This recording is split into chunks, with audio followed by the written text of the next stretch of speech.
सभी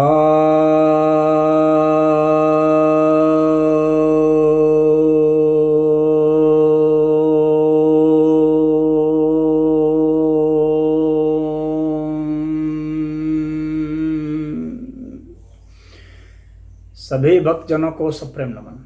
भक्तों, आज मैं आपको आपकी जिज्ञासाओं का समाधान लेकर के आया हूँ। एक धीरज गोले जी की जिज्ञासा है,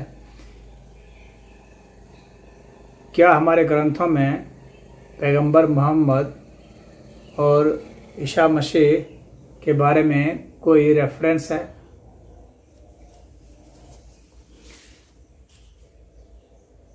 देखिए, मोहम्मद की ऐतिहासिकता पूर्ण रूप से अभी प्रमाणित नहीं है। खुद ऐतिहासिक दस्तावेजों में इतिहासकार सब अभी उन्हें पूर्ण रूप से प्रमाणिक नहीं मान रहे।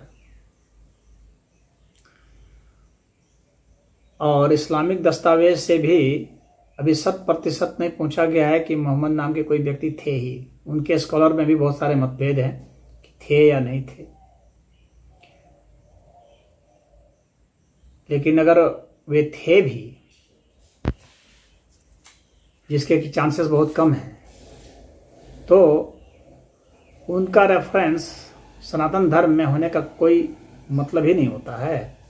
इसलिए नहीं मतलब होता है कि सनातन धर्म के जो ग्रंथ हैं वो ईसा मसीह से बहुत पहले ही सब लिखे गए हैं और मोहम्मद साहब के बहुत पहले से ही लिखे गए हैं।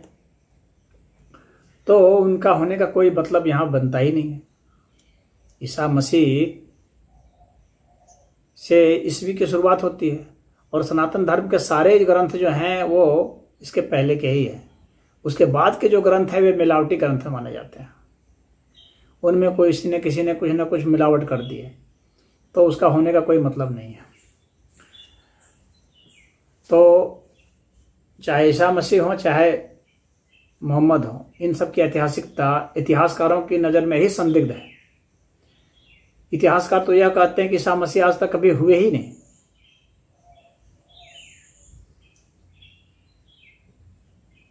तो उस विषय पर क्या कहा जाएगा? जब उनके ही इतिहास में नहीं है तो फिर सनातन धर्म के ग्रंथ में वे कहाँ से कूद पड़ेंगे?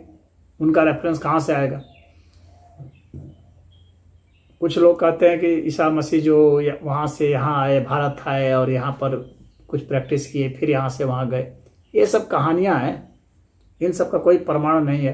कहीं पर किसी ने बाल रख दिया यहाँ पर कश्मीर में, कहा कि ये जो बाल यहाँ रखा हुआ है, अरे बाल का कौन जानता है कि किसका बाल है किसका नहीं? किसी का ही बाल कोई कहीं रख देगा तो उसका क्या प्रमाण हो जाएगा? वो कोई प्रमाण नहीं होता है। बाल से कैसे पहचाना किसी ने? जिस पर कोई मरा उस पर कोई बाल तोड़ रहा था, बाल तोड़ के यहाँ ला रहा था। ये सब बेकार की बातें हैं। ये सिर्फ घाल मेल करने का विषय है और किसी न किसी तरह से घुसेड़ने का विषय है कि सनातन धर्म के ग्रंथों में इनको घुसेड़ दिया जाए, लेकिन ऐसा कहीं पर कुछ वर्णन नहीं है। अब मोहम्मद साहब का जो भविष्य पुराण की बात करते हैं, भविष्य पुराण में इनका वर्णन है। भविष्य पुराण का जो ग्रंथ है ना, उसमें बहुत सारे मिलावटें बाद में की गई हैं और इन मिलावटों के कारण ही कहीं कहीं पर किसी को लगता है कि नहीं, ये जो है उनका यहाँ पर वर्णन है। उनके वर्णन का कोई मतलब नहीं बनता है। थोड़ा सा मैं एक उदाहरण ले लेता हूँ। भविष्य पुराण का प्रतिसर्ग पर्व के विषय में जो कहा जाता है, अध्याय 3 खंड 3, इसमें कलयुगी इतिहास के विषय में बताया गया।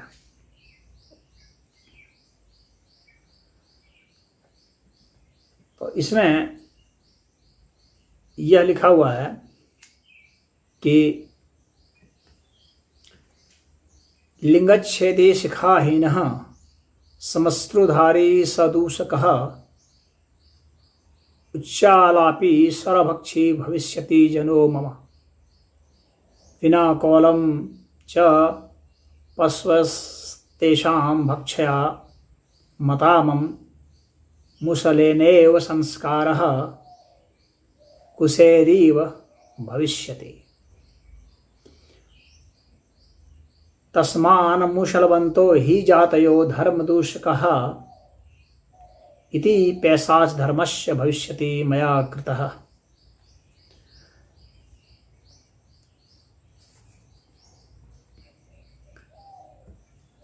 तो ये कह रहे हैं कि इसका अलग अलग ढंग से लोग अलग अलग अर्थ निकालते हैं, लेकिन मैं मुसलमानों के हिसाब से अर्थ निकाल रहा हूँ। उनका कहना है कि इसमें ऐसा कहा जा रहा है कि जो है मेरे जन खतना करेंगे, यानी हिंदू खतना करेंगे। तो यहाँ पर जो है लिंग छेदी दिखाया गया है। संस्कृत में लिंग, वे तो जो खतना करते हैं वो अपने लिंग करते हैं। यहाँ पर लिंग जो है वो हिंदी का लिंग का वर्णन आता है, इसका इन्होंने वो कर दिया है। संस्कृत में शीशन कहा जाता है, तो यहाँ लिंग छेदी कह दिया गया। लिंग तो चिन्ह होता है, तो उसका यहाँ पर खतना कर दिया गया है, यानी ये बाद की बहुत मिलावट है। शीशन छेदी नहीं लिखा हुआ है, यहाँ लिंग छेदी लिखा हुआ है। कह रहे हैं कि खतना करेंगे, शिखाहीन होंगे, दाढ़ी रखेंगे, ऊंचे स्वर में आलाप करेंगे, सभी कुछ खाएंगे और दूषित होंगे।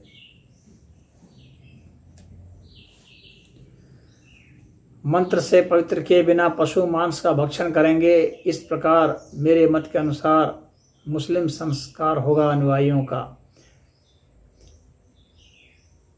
पहली बात है मुस्लिमेव संस्कारः, यह कहीं भी इस तरह का कोई संस्कार होता ही नहीं है। सनातन धर्म जो 16 संस्कार दिए गए हैं, तो उसमें ये मुस्लिमेव संस्कार तो कहीं नहीं है।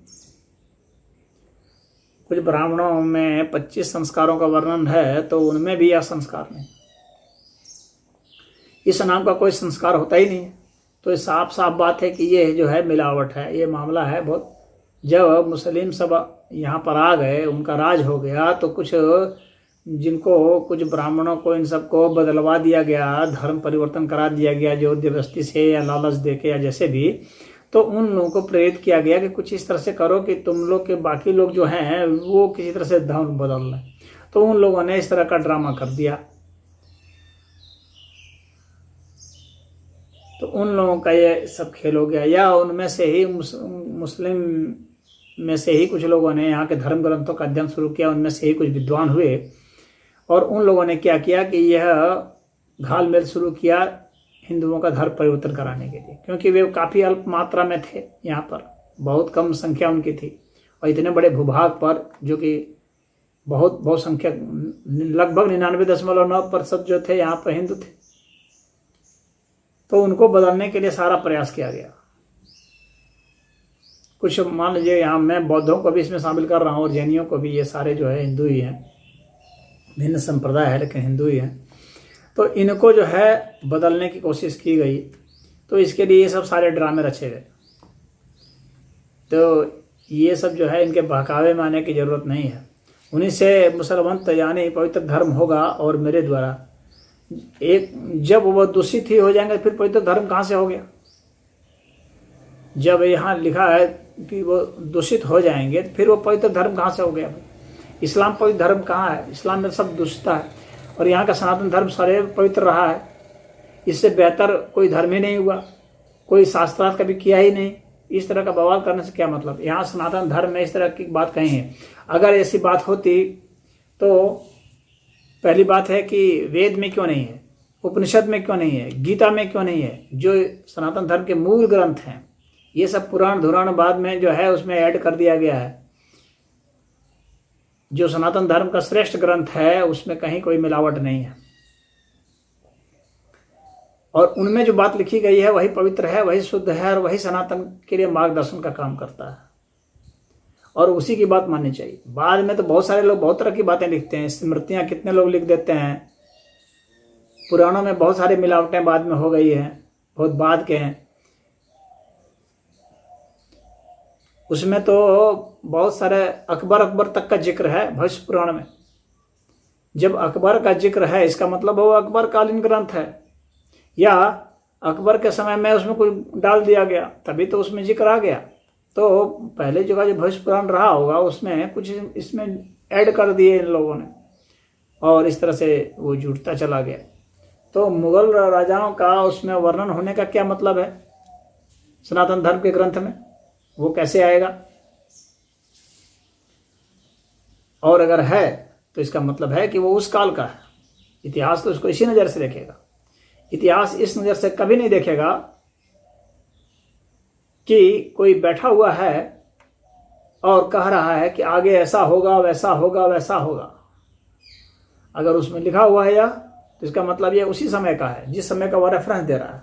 अन्यथा भविष्य में होने वाले किसी भी व्यक्ति के विषय में कोई भी नाम नहीं बता सकता कि अमुक नाम का होगा, यह व्यक्ति होगा, ऐसा होगा, वैसा होगा। ये तो बेकार की बातें हैं। ये अमान्य बात है। सनातन धर्म के ग्रंथ में सदैव जो है परमात्मा का आदर्श बनाया गया है और मोक्ष का आदर्श बनाया गया है। इस्लाम में मोक्ष का कोई आदर्श नहीं है। इस्लाम में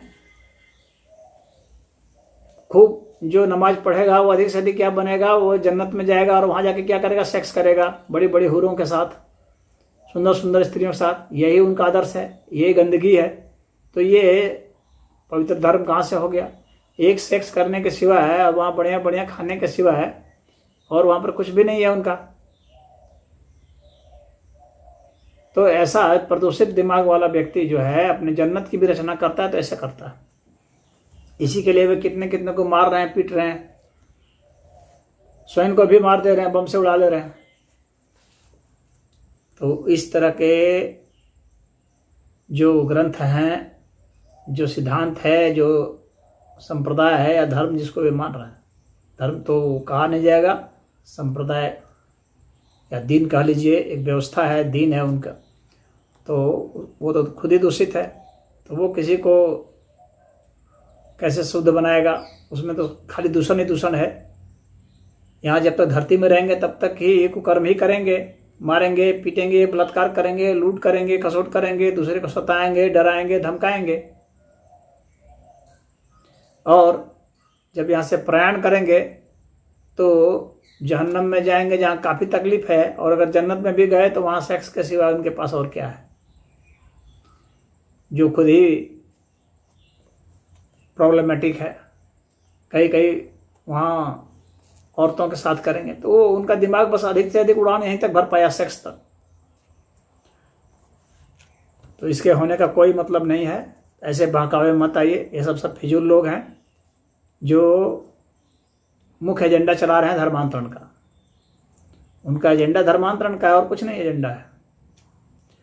वे बहस करके, शास्त्रार्थ करके आए हैं और सिद्ध करें अपना धर्म ग्रंथ। उतने इतने एक्स मुस्लिम सब तो इतनी बखिया उधेड़ रहे हैं उनका तो जवाब नहीं दे पाते एक भी।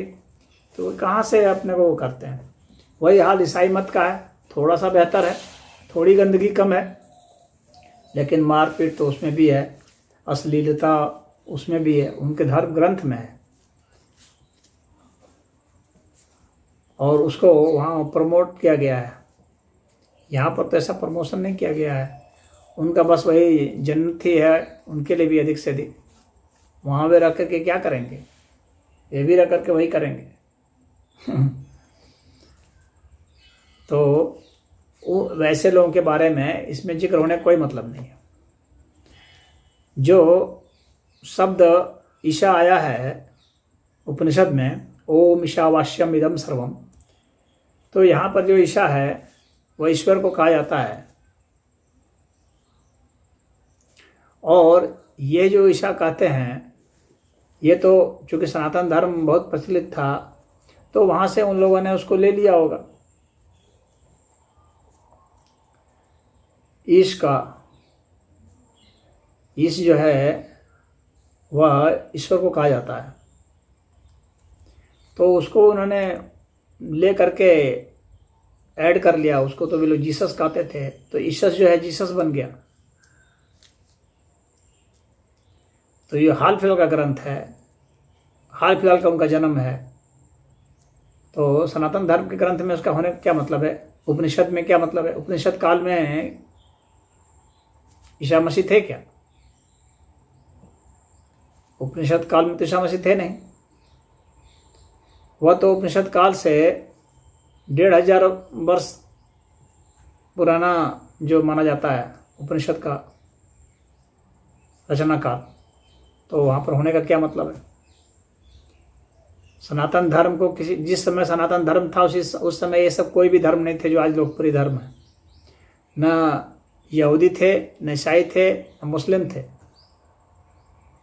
तो इनके होने का कोई मतलब ही नहीं है, तो इनका रेफरेंस का भी कोई मतलब नहीं। इसीलिए इस विषय में सनातन धर्म बिल्कुल स्पष्ट है। और सनातन धर्म का कोई भी जो ग्रंथ देखना है तो आप प्रमाणिक ग्रंथ देखें, और प्रमाणिक ग्रंथ में गीता देखें, वेद देखें, उपनिषद देखें। ये प्रमाणिक ग्रंथ हैं। विज्ञान भैरव तंत्र है, और महर्षि पतंजलि जी का योग सूत्र है, उसी तरह से न्याय सूत्र है, मीमांसा है, ब्राह्मण ग्रंथ हैं, आरण्यक ग्रंथ हैं। तो वे सब ग्रंथ हैं, प्रमाणिक ग्रंथ हैं, उन सब में इन सबका कोई जिक्र नहीं है, न इनका होने का कोई मतलब है। तो इसमें इतना ही। ओम।